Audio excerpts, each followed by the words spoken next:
I will sing with all my song and praise the Lord. My heart is glad because of God, my Savior. For he has looked upon this humble servant. And who am I? Who am I to merit his love? Hello mga bay! Welcome to our channel, Ay Sambingay! Mga bay o mga kaisambingay, mao kana ang kantikel ni Mary kon Magnificat. Mao kana iyang awit sa iyang pagpasalamat sa Ginoo, sa iyang dako nga nadawat nga grasya alang sa ato ang Ginoo, sa atong langitnong amahan nga atong amahan usab. O mga bay, karong adlaw gisaulog manggod nato dili lang ordinaryo kundi ang kapistahan, ang solemnidad ni Maria, ang pagpasaka niya ngadto sa langit, kon the assumption of the Blessed Virgin Mary. Usa kini kadugma sa atong simbahan. Pusa ikaw karon angay na kang musimba, ayo pagluya-luya kay gisaulog nato ang dako kayong kapistahan. Usa ka dogma o sa kadako nga doktrina sa atong pagtuo diha sa simbahan. Mga igsuon, basin ikaw naglibog pa kaniya ng dogma, busa ayaw pagpaulahi, no?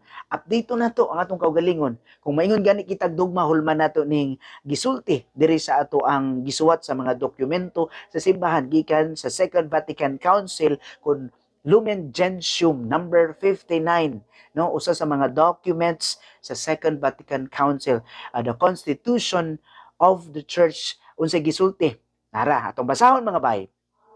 Finally, the Immaculate Virgin, preserved free from all guilt of original sin. Wala siya sala, limpyo siya. Siya ang iyahang sabakan, magsabak man siya sa atong Ginoong Hesus. Busa limpyo, giandam siya. She was the Ark of the Covenant. No? Mao na mga igsoon, padayon kita. On the completion of her earthly sojourn, she was taken up body and soul into heavenly glory and exalted by the Lord. And take note, mga bay, o mga kaisambingay, ang gingon din the words used were, was taken up into heaven.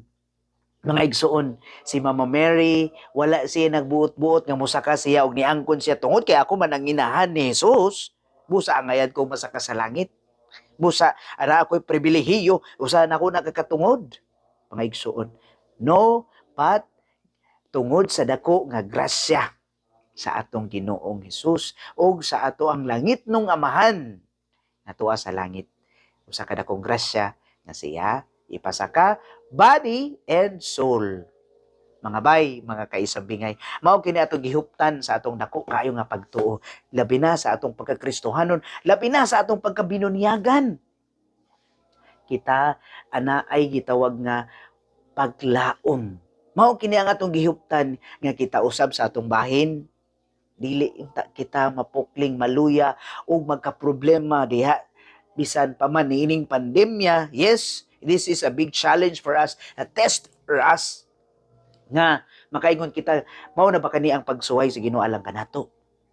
Apan mga igsuon, ang atong tubag ni ana, kanunay gayud kitang magmahadlokon sa Ginoo kay tungod kay dili kita angayan, dili kita no perpekto ning kalibutan.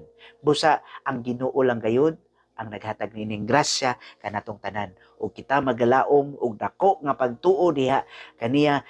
Sama nga si Maria gipasaka ngadto sa kahitasan, kita usab sa atong bahin, isip mga anak sa Dios, isip mga pinunyagan, kitang tanan uban sa pag-awit sa kalipay sa himaya na atong nadawat.